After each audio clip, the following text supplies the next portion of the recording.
top 4 go through into the second half of this tournament. And just watch this, Donato Miglio taking a little walk through one of the through one of the sections, and you realise just what a big stretch it is when you walk through them on foot. Doing that on 2 wheels is not an easy business. And here we have the 22-year-old from the Isle of Man, from Onken on the Isle of Man, actually born in the Midlands. First made his mark in 1991 when he finished 13th in the World Championship. Moved on to 9th in 1992 and moved 1 place better in 1993. But more importantly, Steve won his first world round in Finland last year, thus proving that he really has got what it takes.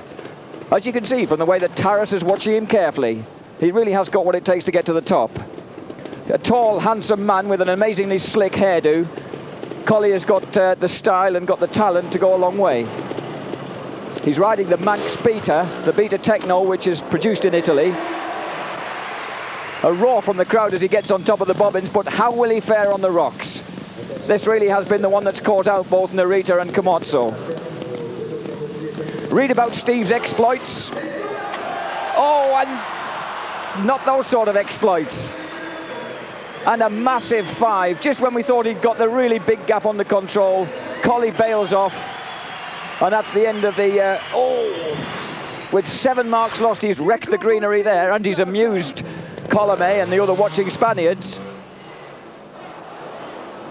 Here's Bossis. Now he's got 7 points to beat. That's what Steve Collie registered. Very, very experienced Italian from Bergamo, 26-year-old now. He's been 10 years campaigning the World Championships. Originally finished 14th in 1984 on a Fantic. This is Diego Bossis. I was going to say earlier, don't forget to read every month about Steve Collie's exploits in the English monthly magazine Dirt Bike Rider. And here's Bossis waving the crowd on. Let's hear it. Let's hear a bit of support. Let's hear a bit of encouragement. And 2,500 monarchs, or whatever you call the people from Monaco, are certainly giving it to him. You can see why the Michelin tyres need to be so sticky. Somehow he's got to get the drive over, and he's got it. Oof. And nearly thanks that rear tyre by crucifying it on one of the concrete slabs as he leaves. Now he's back on zone 4 and the bobbins. The bobbins actually seem to look more alarming than they are, going this way, because in the second half of the competition, we'll run these things in reverse, when they'll get nastier still.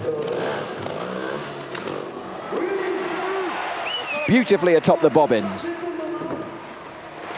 26-year-old Bossis looking in good form. He's got a very good record in the indoor arena trials. He won the first 2 years of the famous Paris-Bercy event in 90 and 91. He's been twice second and twice third in the World Championship, but he's messed up on that one, good and proper. Just loses drive off the side of the rock.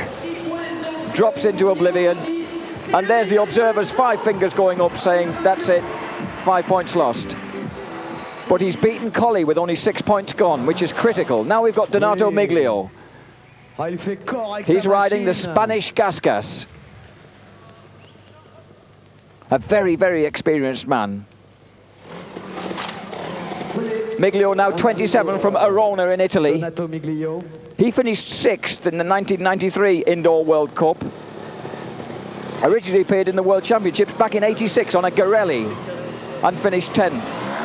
His highest placing, 1988 on a Fantic, 5th. Sorry, that was 3rd. He finished 5th last year, 1993, when he refreshed his career by moving on to the Gasgas. Known affectionately amongst his fellow competitors, Il Professore. And Il Professore has used his long legs beautifully to dislodge himself from that concrete block and drop himself onto safety.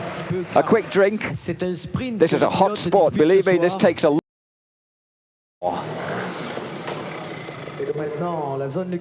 The Lucky Strike bobbins.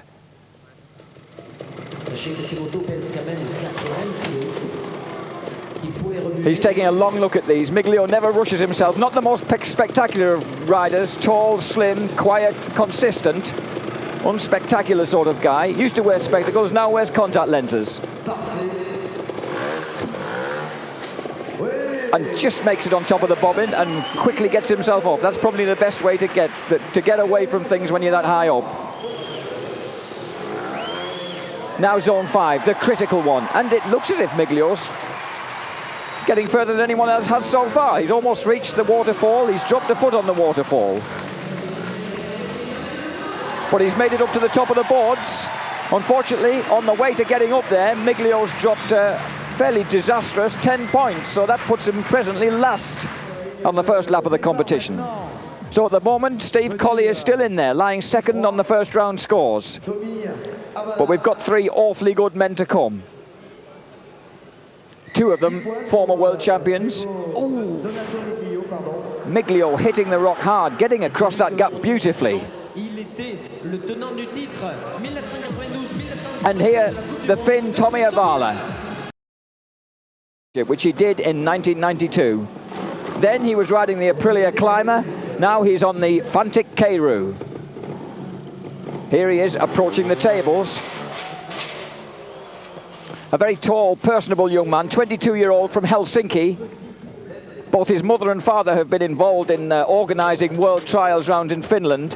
He won a couple of world rounds, one of them in Finland in 1991. Oof, but messed that up slightly. That announced the fact that he was capable of winning at the top level. And sure enough, he went on to beat Taras for the world title in 1992. Last year, a little disappointed that his bikes weren't improved more by Aprilia, so he decided to leave for the rival Italian company Fantic. So far, Tommy's looking good. And here he is on the Fantic motor. Those sticky Michelins once again in action.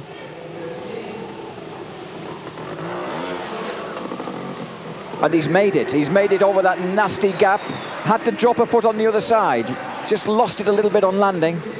Now he's got to line himself up for the waterfall, which actually doesn't look a terribly huge hazard compared to some of the outdoor rockery and water that these guys have got to deal with when they're riding the World Championships.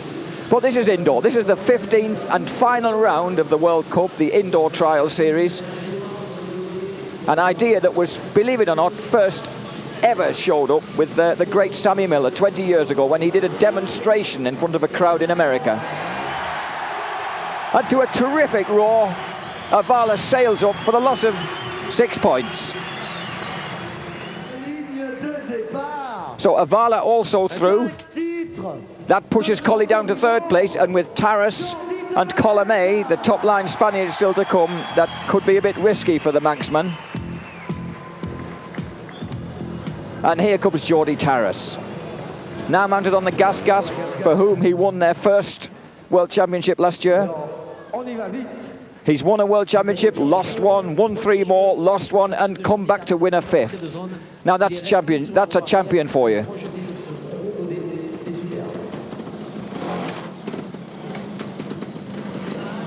Jordi has actually holds the world record for the number of world trials round. He's won 46 in his career. What a staggering number. Most of these World Championships, 4 of them in fact he won for Beta, the Italian company, before moving to the Spanish Gas. Here he is across the concrete blocks. He's also been 8 times the champion of Spain, and 4 times he's helped them to win the Team World Championship, the Trial of Nations, the Trial des Nations. A very dark, swarthy man, getting quite bald now underneath that crash helmet. And very, very single-minded and determined. Not usually given to much smiling or repartee. This guy is just single-mindedly dedicated.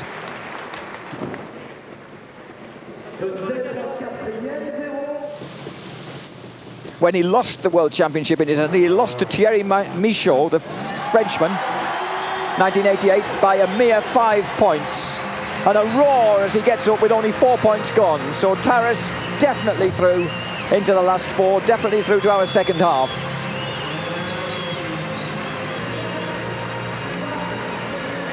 Beautiful style from the 27-year-old from Relinar, just outside Barcelona. And talking of Barcelona, this is where this young man comes from. The man who everybody thinks is the next Jordi Taras, 19-year-old Marc Colomé. Taras had won 5 of the previous 15 rounds in this World Cup series. Colomé has won 8. They call him El Prodigio in his native Spain, where they also call Jordi Tarras El Rey, the King. So the prodigy taking on the king once more. In fact, the prodigy has already won this series. With only 100 points available for a win, he's already too far ahead at 1,007 points for Tarras on 883 to catch him. Just marvel at the throttle control, the clutch control and the balance of this young man. Again, he doesn't smile much. He concentrates very, very hard on riding that Beta Techno. And riding it like this.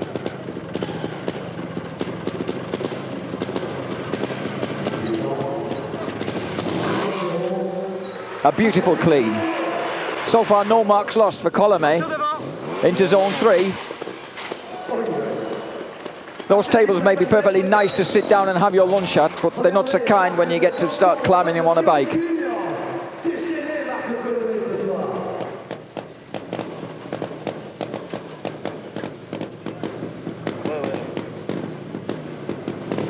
Beautiful balance, just moving that back wheel around to where he wants it to make it a little easier to get across that gap on the angle.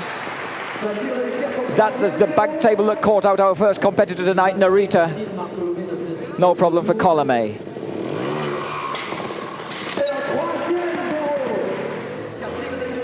Over to the Lucky Strike bobbins. Marc Colomé first appeared in the World Championship in 1991 when he finished 11th on a Montesa, just 3 points ahead of our own Robert Crawford from Ulster.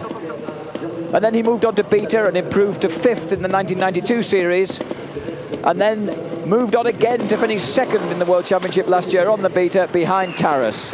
He's riding a development version of the Beta Techno and possibly only lost the World Championship through having one off day in France last year. Definitely seen as Jordi's heir apparent. Here he is at the foot of the waterfall. And he's heading for a clean. Could this be a clean round? It is. It is. That's a clean round for Marc Colomé. Now that's the way to have an indisputed victory, as this lady will tell you. So, the first half sees Colomé go through with no points. That's as convincing a win as you can expect.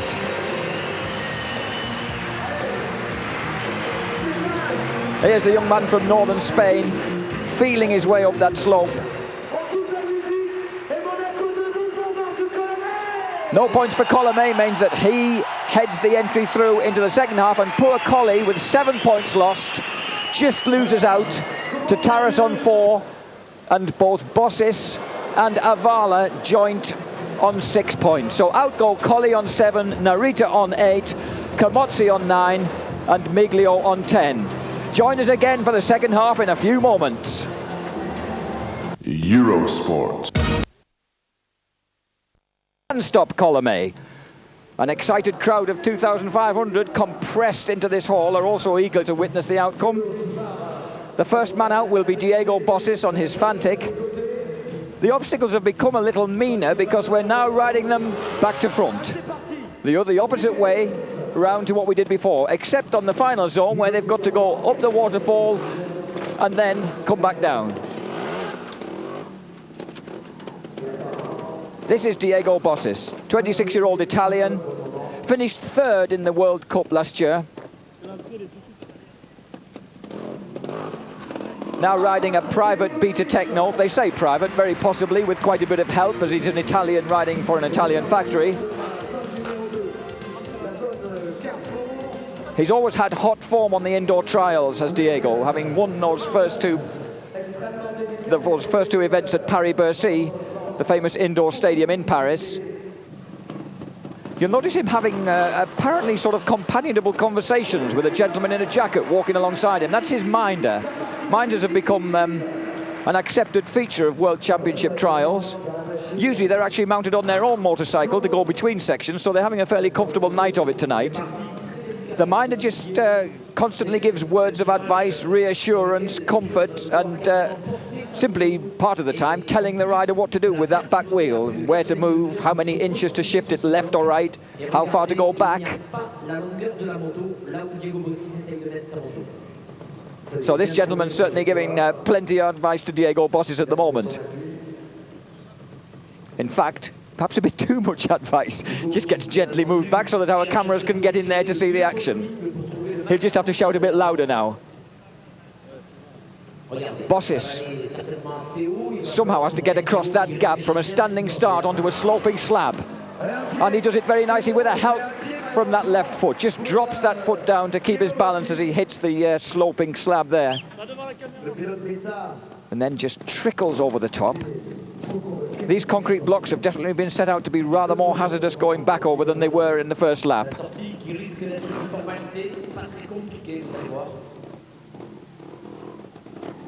Bossis carefully across the concrete slabs, a lovely little bunny hop off the end, flicks the back wheel up onto the tables. And another foot down. Remember, he can only put his foot down 3 times in one section. Once he gets more than that, once he gets over that, then you end up with a 5. Just as many as you'd lose if you simply fell off the bike.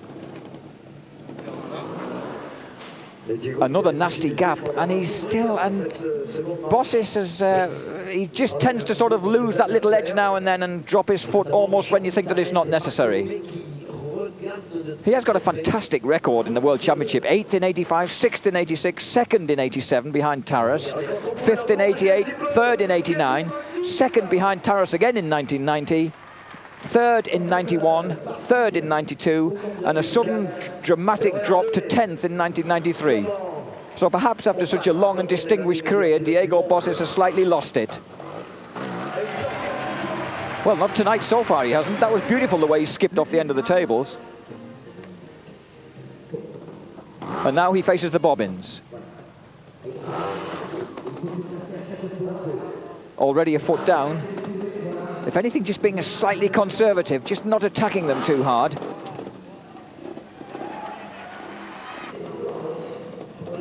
There's Mark Colomé on the right, keeping a close eye on his rival.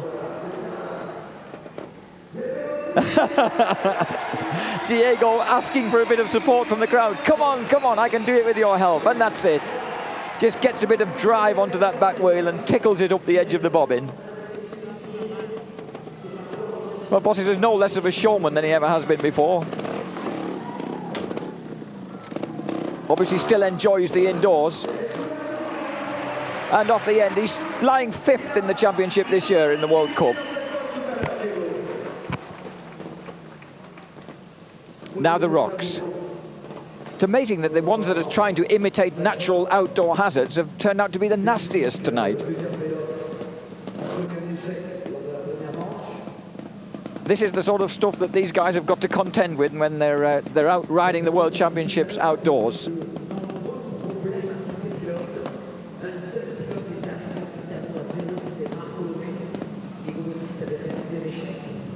Bossis hasn't won any rounds in the series this year, but he has scored fairly consistently to notch that 5th place.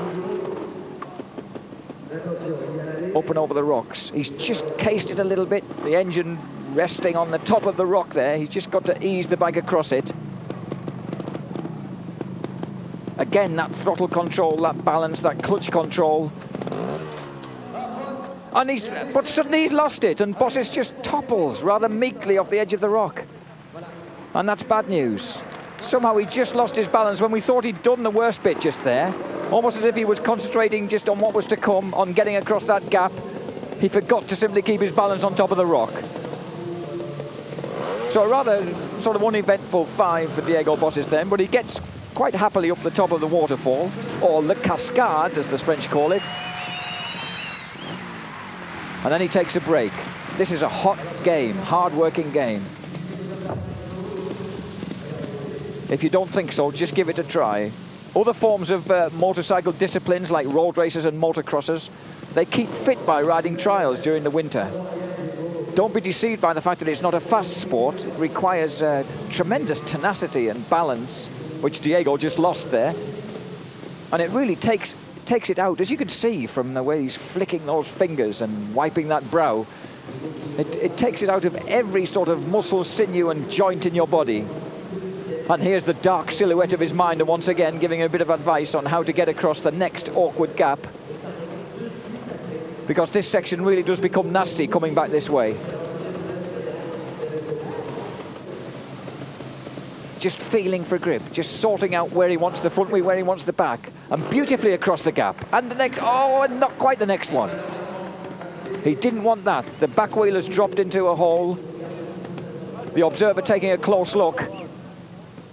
This could be a difficult one to get out of. He's only shed 2 points so far.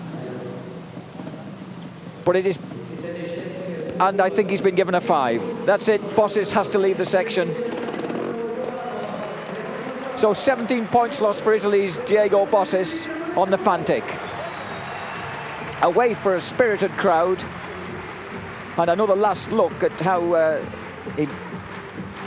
Bossis didn't quite make the grade. We'll take another break now, but join us after the break to enjoy the closing stages of this great final. Eurosport.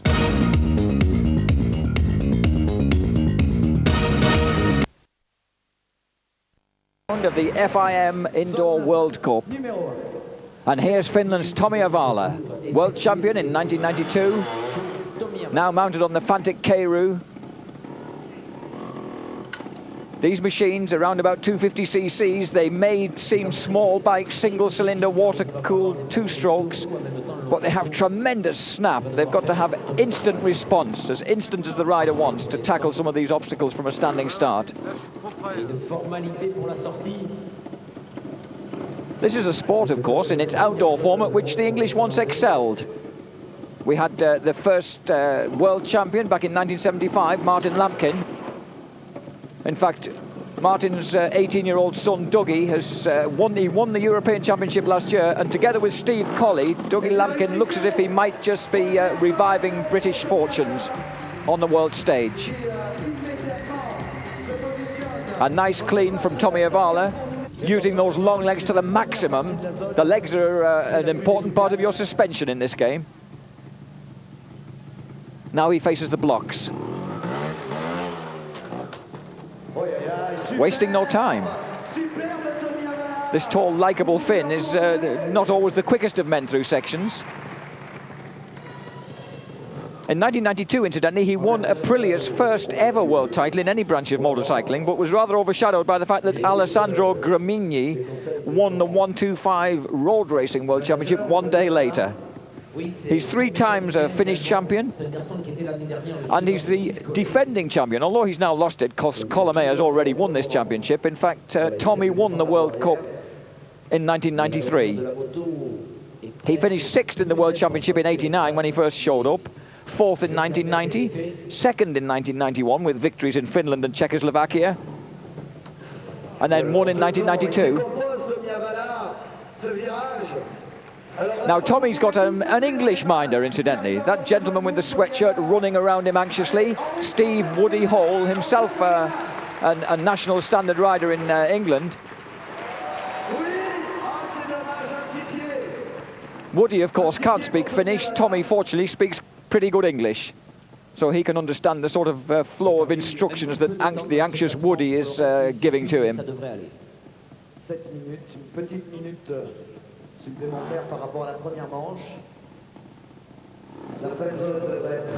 Avala, like so many of these guys, is very tall, slim guy, using those legs to the absolute maximum benefit.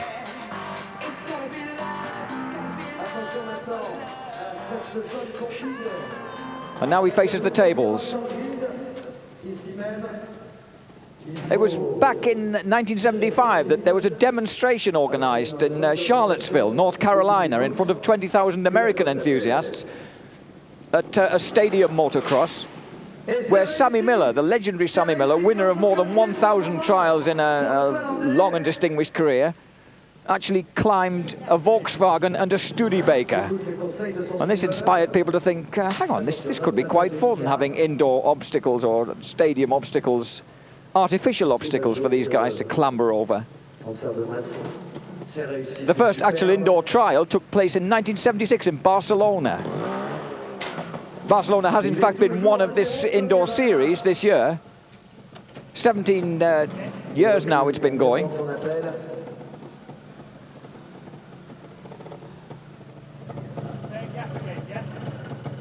The winner, incidentally, of one of those early trials was 1979 world champion Bernie Schreiber, an American, on a Bultaco.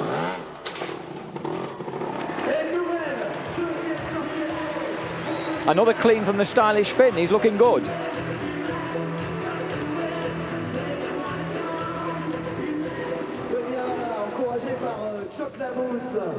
Avala, of course, he was preceded by a three-time Finnish world champion, Eero Vestarinen, who is now settled in Great Britain and produces the Apico clothing that you can see Tommy Avala is wearing.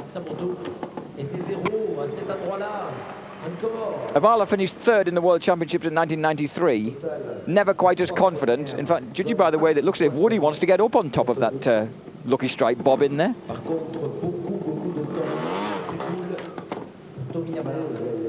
I think Tommy would like to as well, but he didn't quite make it that time. He just needs to get a little bit of bite on that tyre. All these bikes are riding Michelin, incidentally, but when Dougie Lampkin recently and astoundingly won the British round of the World Trials Championship outdoors up in Lancashire, he was riding on Dunlop tyres. So Dunlop are making a bit of a comeback in the World Trials scene. Dougie also went on to beat Steve Colley in the Scottish 6 Days trial last week. Avala, though, looking very, very good as he enters Zone 5, but this is definitely going to be probably the decider.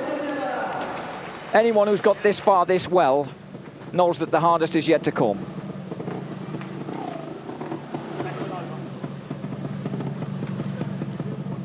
Woody keeping a very close eye on those Michelin tyres, though. He wants them to be in exactly the right place. These guys try and set themselves up inch perfect for their next moves, especially when they're simply crossing air. There's not a lot of place you can dump a tyre down and get grip when you're crossing spaces like that. Again, just for a moment, casing they have things called bash plates, as you can see underneath the engine there, to protect them from damage when they land solidly on rocks like that.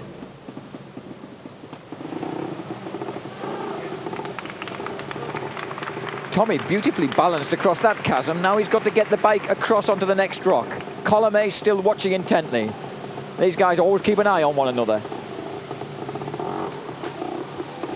And beautifully across. It's not just the getting across the gap, it's the holding the bike. Oh, and beautifully done. Tommy Avala now in a good position for getting up the waterfall.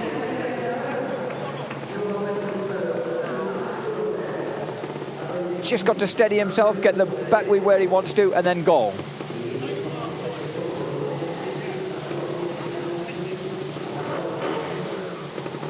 He's taking a long time about it, just setting up that back wheel. Just gets his weight back and away. Beautifully done. And that's how high up above this arena he is once he gets there. Now, the feet can go down, because this is the last zone. This is actually a separate zone, Zone 6, back down the waterfall, and then an awesome reverse along the rocks.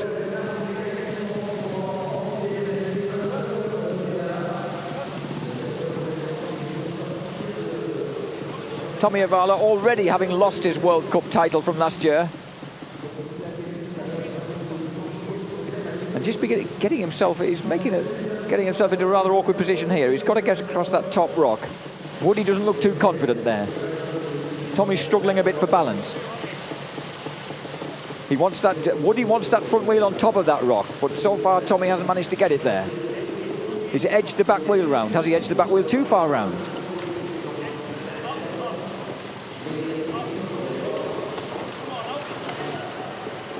Now, we don't quite know what Tommy's playing at here. He's got himself rather downstairs. It didn't look like the sort of place he wanted to be. Okay, the clutch is in as he fights for balance. Most of these bikes have hydraulic clutches. He's back up with the front wheel where he wanted it, but he's stalled the engine. He's stalled the engine. He's frantically kick-starting it. It would be a miracle if he could recover from this now. No, he's not. It's no good. The foot went down once too often. And once you've had more than 3 dabs, your time's up and you've got a 5. So that's a bit of a mess for Tommy Avala. Rather knocks the backside out of his performance there. 10 points down. 10 points down. A bit disappointing after such a promising start. Now here's the great Jordi Tarras, 27-year-old Spaniard from outside Barcelona on the Spanish Gas.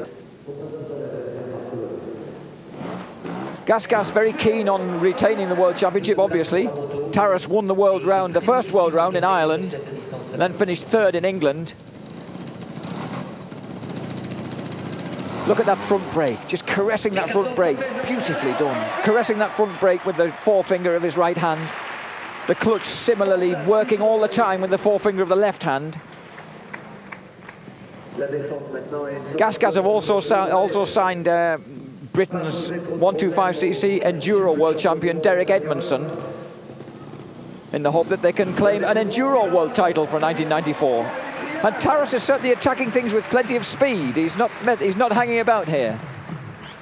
Hitting things hard. We usually expect that from Takumi Narita, who's a great motocross enthusiast and turned up last year to watch a British motocross title round the week before the British World Trial round. He tends to hit things pretty speedily, but at the moment, Tarras is trying to get through things fairly quickly here as well. Lining himself up for this awkward crossing.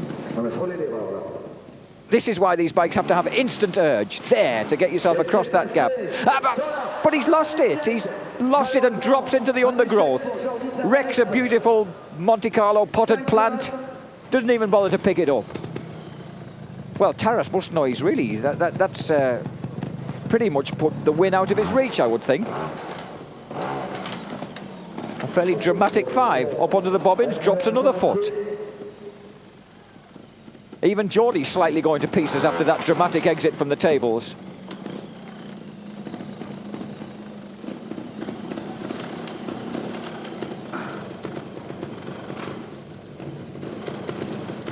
Jordi Tarras first appeared on the World Championship scene in 1985, finished 11th, moved to 4th in 1986, won his first title in 87. And here he is trying to hop that back wheel up onto the top. I think the minder just ought to be a little more careful of where he puts himself there. Certainly on Jordi's performance on the last section.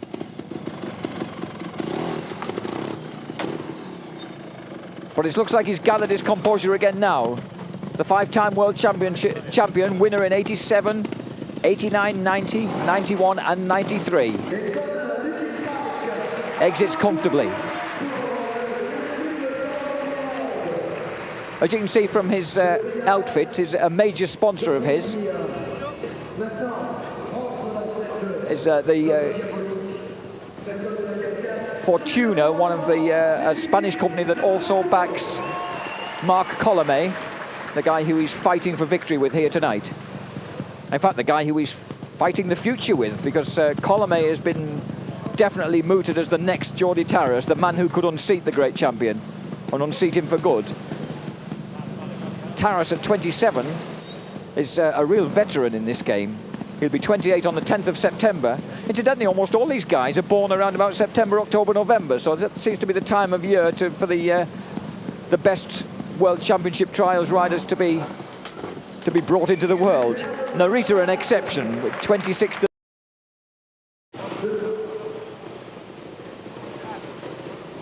Another foot down for Jordi Tarras. Definitely not the best of evenings for the 5-time world champion now with his gas.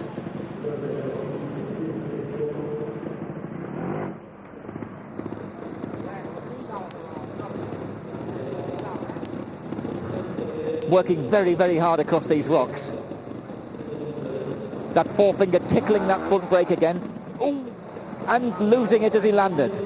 Just overshot slightly on the landing. You can see the spring there when his foot came off. You can see the single monoshock spring that operates the rear suspension. And there's the twin monoshock legs that operated Jordi Tarras' suspension as he fights for balance before he gets himself up the waterfall. Now he's got to find instant grip.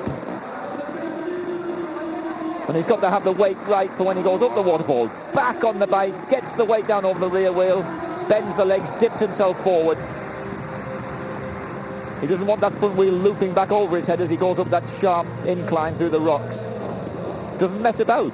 Doesn't put his feet down, just turns the bike round, heads back down. Oh, perhaps he should have waited, perhaps he should have taken his time. Taras doesn't usually rush things as much as he seems to be doing tonight. His experience, you wouldn't really expect him to.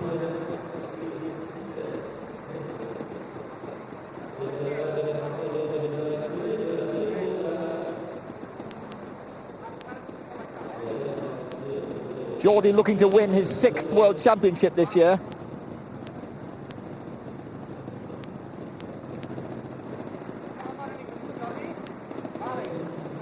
He actually finished second behind Avala in the World Cup indoor last year and ahead of Bossis and Colomé.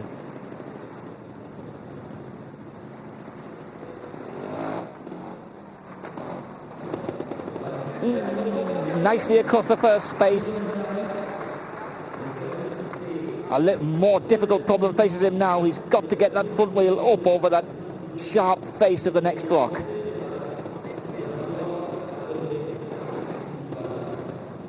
Taras, of course, already has to settle for second place in this series, so that's 2 years in a row he's finished second in the FIM World Cup Indoor Series.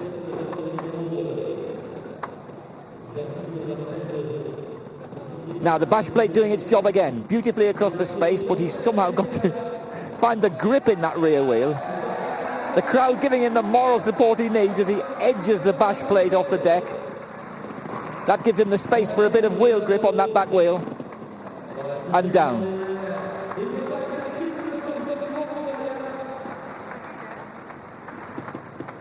Taras getting as far as we've seen anyone get through this vicious series of rocks.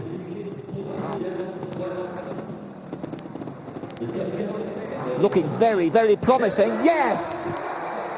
And the crowd enjoyed that. That was a great recovery from Taras after such a bad mess up in the middle, but that's 14 points gone. So at the moment it's Tommy Avala who's leading. Geordie Taras gives away to this enthusiastic crowd. Even Prisrenia's on his feet applauding, and we'll join them again in a few moments for the final stages. Eurosport. Trial Indoor de Monaco.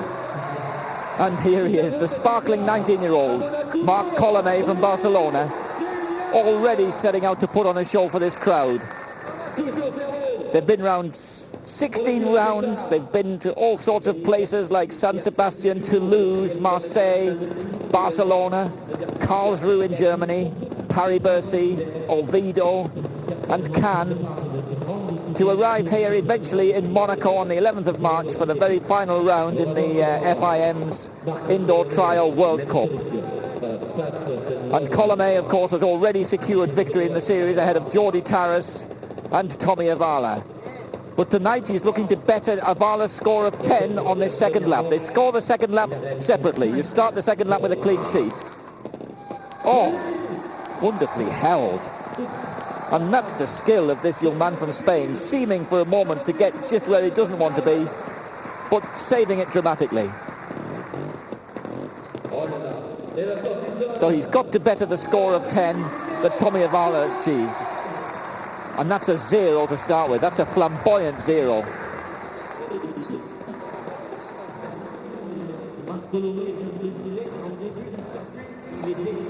Three times this young fella has helped Spain in the last 3 years to win the Trials of Nations, that is the World Team Championship, last year held in Ireland. Riding the Beta Techno, which he's helped to develop, a similar bike to that which Andy's had to drop a foot there unexpectedly, but at least he saved himself nose diving into the bushes, which is exactly where Geordie Taras threw his chances away. Left hand tickling that clutch, just looking for a bit of grip, just to get that front wheel up. Yes. See how he just lets the clutch catch the drive, just lets the drive nip the back wheel and spin it briefly round. These guys have fantastic feel for what's going on at the back wheel. His minder there barking instructions from the back, being told for a moment to get out of the way, so he'll have to bark them a bit louder. Oh. And a precarious perch there for Colomé. But he seems to specialise in making things look this precarious. And then just slam, through he goes. And a quick drink. This is definitely hard work. Remember, we are indoors. These guys are also capable of dealing with the excruciating cold, wind, sleet or whatever else of riding outdoors in inclement weather. But at least through the winter time, they have this wonderful series of trials, indoor obstacles to enjoy in the comfort.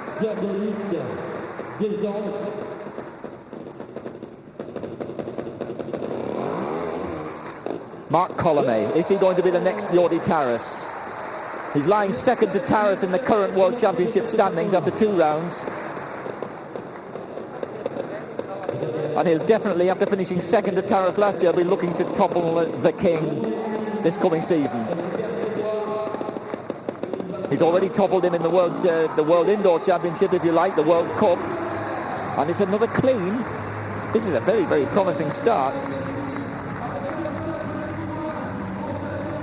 We've only had the foot dropped on the table. Another quick drink. Quick word of encouragement.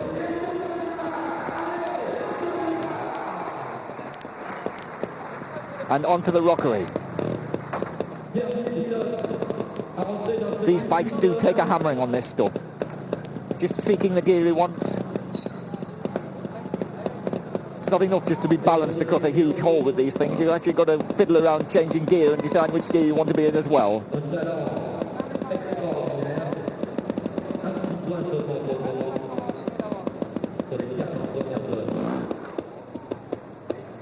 Just that quick little rev is enough to lift that front wheel across the gap. But you've got to lift it to the point where you've got to be confident enough to get the drive across the chasm in between rocks. Feeling for grip again, spinning that back wheel. Marc Colomé finished only 4th in the 1993 World Cup. Beaten by Tommy Avala, Jordi Taras, and that other Italian veteran, Diego Bossis, who we've also seen in the second half tonight. Looks like Bossis won't make the rostrum though tonight, because at the moment, the way that this guy's riding, he's surely going to win this. From Avala and Taras. Plenty of encouragement now. The crowd sensing a rather brilliant finale from this guy. 2,500 pairs of hands in unified applause. Oh, and he just makes it. Just a little bit of a show from Marc Colomé there. Just saying, what are we going to get up here? Just to give him a bit of a little bit of moment of uncertainty for the crowd there. Then he edges his way back down. No time lost. Can he produce the great climax now? Oh, not there.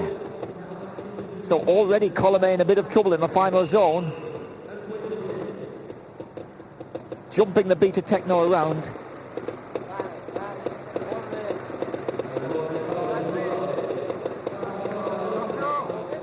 Taking a breather. Notice he talks back to the minder as well. These are two-way conversations. They get very entertaining when they're in English, but unfortunately in Spanish most of us can't understand them.